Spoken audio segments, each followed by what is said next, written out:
à toutes et à tous l'équipe, j'espère que vous allez bien. Pour cette nouvelle vidéo, on se retrouve pour le résumé complet de la 14e étape du Giro d'Italia 2026. Regardez-moi ce beau profil auquel les coureurs ont été exposés aujourd'hui dès le départ de l'étape, avec déjà une difficulté dès le pied de l'étape, dès le départ. C'était impressionnant, avec un très beau profil.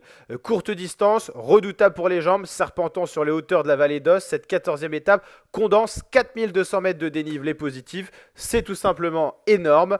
On avait l'ascension du Saint-Barthélemy dès le départ, 16 km à 6% de moyenne, mise en route, et c'est d'ailleurs là où s'est dessiné l'échappée.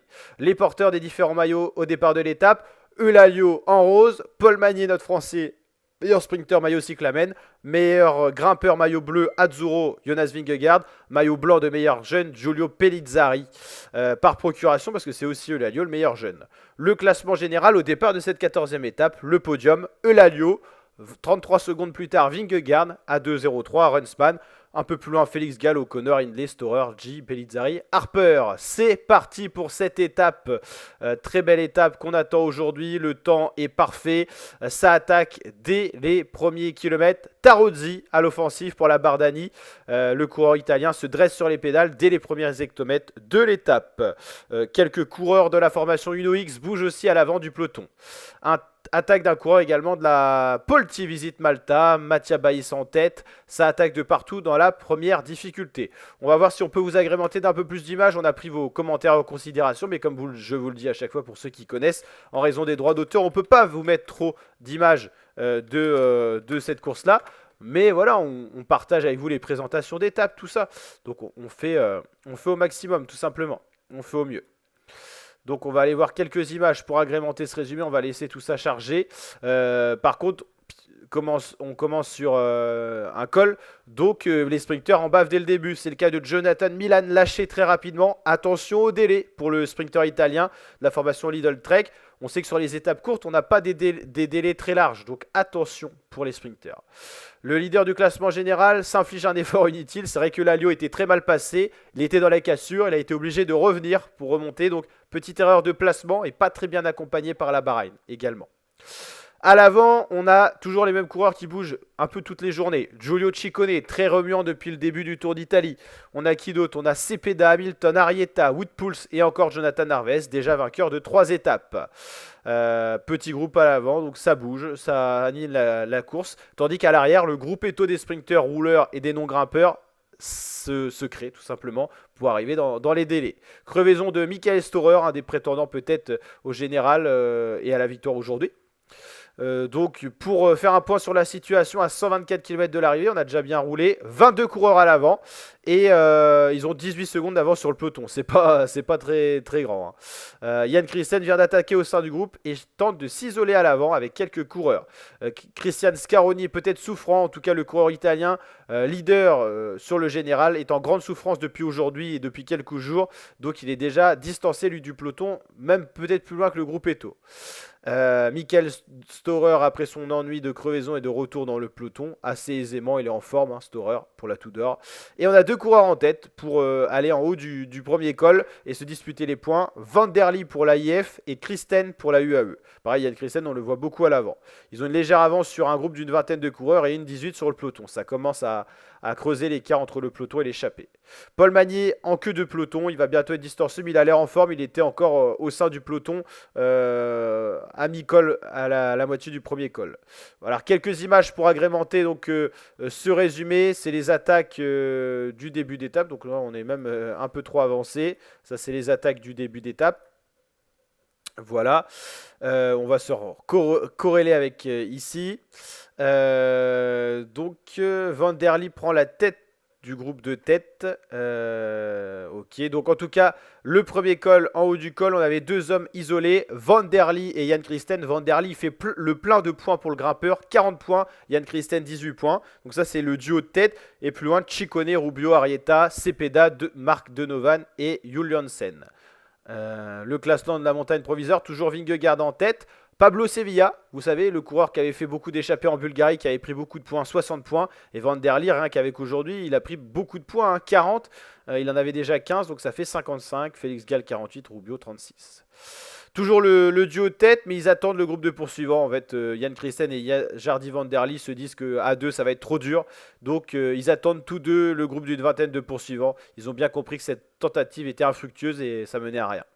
Scaroni, on l'avait dit, malade en grande souffrance derrière le groupe Eto. Il quitte la route du Giro. C'est fini pour lui. Jonction à l'avant entre les fameux Jan Christen et Van Der Lee qui ont attendu les 20 coureurs derrière. 23 coureurs à l'avant. C'est l'échappée qui a justement à peu près 2 minutes d'avance sur le peloton. Cette échappée qui va d'ailleurs se disputer le sprint intermédiaire. On est donc ici. Premier col disputé. Les deux hommes qui ont attendu les poursuivants. Et donc on arrive au sprint intermédiaire. Nous y voici. Donc là on est recoupé au bon endroit. Donc l'échappée va aborder de nouvelles difficultés. L'ascension en troisième catégorie de duel. Et c'est Leknessould encore à l'avant qui va mettre un gros tempo. Et donc on va avoir un écrémage qui va se faire dans l'échappée. La montée de Douai, ouais, c'est ça. Et toujours à peu près les mêmes à l'avant. Toujours les meilleurs. Van Der Lee qui se risole à nouveau. C'est toujours un peu les mêmes. Hein. Voilà, donc là on se recorrèle. Donc l'échappée, une 48 d'avance sur le peloton. Hop. Donc ça c'est le sprint intermédiaire avec Narvaez qui a pris les points. Donc ça veut dire que Narvaez est devant Paul Magnier. Donc Paul Magnier a perdu son maillot de meilleur sprinter aujourd'hui. C'est Narvaez qui a pris la première place pour un point. Donc voilà. Donc la montée de Douai, ça y est, on se recolle là. Et c'est Van Der Lee, comme on avait dit, qui se réisole à nouveau à l'avant. On va arriver en haut de cette ascension avec les points qui vont être disputés. On le voit ici. Ça va se mettre un gros sprint pour aller chercher les points du grimpeur. Hop, et c'est Igor Arrieta qui va passer en premier, tout simplement, on le voit, donc classement au sommet de cette côte. Igor Arrieta, Christian Van Der Lee qui avait attaqué juste avant, Ciccone et Leknessould. C'est les plus en forme de ce fameux groupe de tête qui est plus à 20. Il y a beaucoup de coureurs de lâcher. Igor Arrieta va faire le sprint de la montagne, il va continuer son effort et Ciccone va relancer derrière. On est dans la montée de Vérone, celle juste après. Et donc gros tempo, hein, partout, à tous les échelons de la course. Dans l'échappée, dans les groupes de poursuivants et dans le peloton. Et Ciccone qui va se mettre à l'ouvrage. Leknessould aussi qui roule bien. On a donc 16 coureurs en tête. Et Eulaio, le maillot rose, toujours au chaud dans le peloton. Au lin noir, c'est Ciccone, comme on l'a vu, qui a attaqué. 40 points, il prend. Christian Van Der Lee, 18 points. Igor Arrieta, 12 points. Rubio, 9 points. De la Cruz, Marc Denoven, Johannes Kulsen et Alexander Vlasov. Voilà, c'est toujours un peu les mêmes qui sont remuants. Et on va aborder donc les 16 derniers kilomètres avec donc une échappée toujours en tête et une dernière ascension à faire. Alors, qu'est-ce qui se passe là? Je suis pas au bon endroit, c'est pour ça, c'est normal. Et dans le peloton, c'est la Vispa d'ailleurs qui roule. Ciccone est toujours très remuant à l'avant, Marc Donovan en souffrance. Donc voilà, on l'a dit.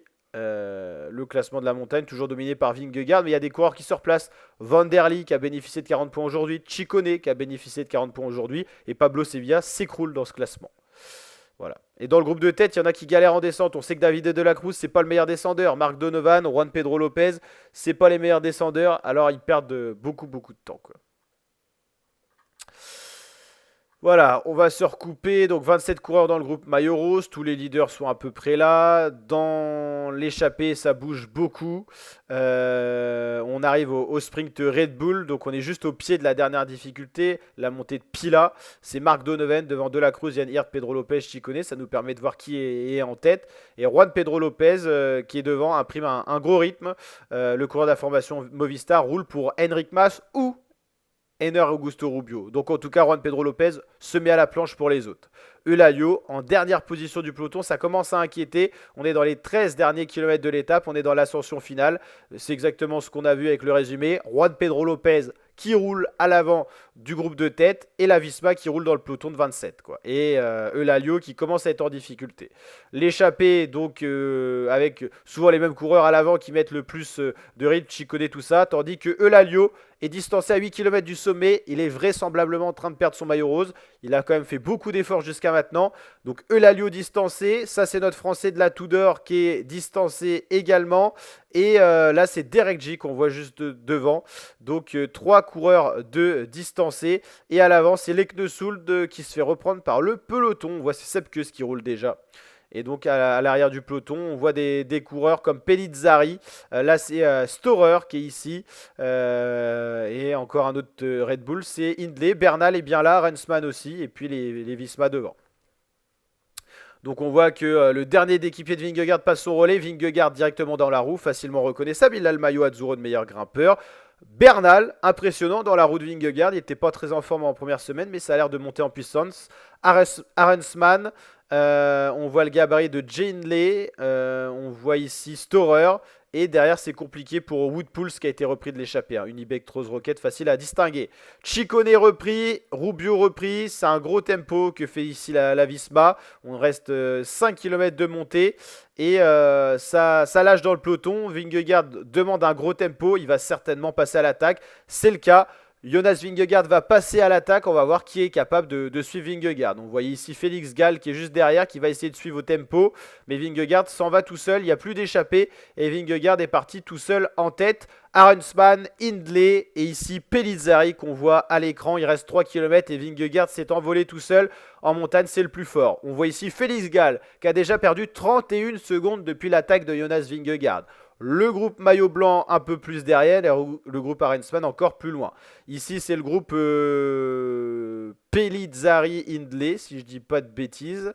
Et Jonas Vingegaard qui se balade. Il est vraiment le plus fort. C'est l'homme des montagnes. C'est pour ça qu'il est meilleur grimpeur. Il va aller chercher une nouvelle victoire en montagne. Toutes les arrivées au sommet, c'est Vingegaard qui les a remportées. Et ils vont aller en chercher une nouvelle. Jonas Vingegaard qui va s'imposer sur cette 14e étape. Une des plus dures de ce Tour d'Italie. Jonas Vingegaard, triplé gagnant. C'est peut-être le Tour d'Italie des triplés. Narvaez, 3 victoires d'étape. Vingegaard, pour l'instant 3, mais c'est voué peut-être à augmenter.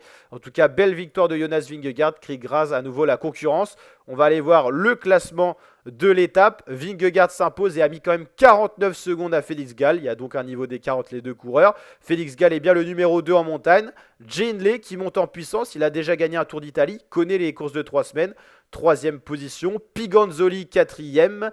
Pellizzari 5e, Arensman, Storer, Pulse, Hirt, Bernal. Woodpulse issu de l'échappée. Le classement général, Jonas Vingegaard va chercher le maillot rose et son dauphin, c'est Eulalio, l'ancien maillot rose qui est toujours classé au général. C'est la belle découverte pour l'instant de ce Tour d'Italie. À voir comment il pourra résister au top 5. Il en a fait un objectif. Félix Gall 3e qui reprend sa place. Arensman qui avait pris la place de Félix Gall grâce au contre-la-montre. Hindley qui gratte une place. Pellizzari, meilleure progression du jour, plus 3 places. Storer, statu quo. Ben O'Connor qui est le gros perdant de la journée. Derek G et Piganzoli pour terminer ce top 10. Plus de Mathis Rondel. Enfin, il était déjà plus dans le top 10, mais il ne retourne pas dans le top 10. Il avait perdu ce top 10 à cause du contre-la-montre, mais Mathis Rondel a craqué aujourd'hui. Donc voilà pour ce résumé complet. J'espère qu'il vous a plu. Si c'est le cas, n'hésitez pas à liker, partager, vous abonner. Intégral Tour d'Italie, vous êtes au bon endroit. C'est sur la chaîne YouTube. Et en tout cas, grosse victoire de Vingegaard qui a assommé la concurrence une nouvelle fois aujourd'hui. Il a montré que c'était le plus fort, l'homme des montagnes. Allez, ciao ciao l'équipe, portez-vous bien.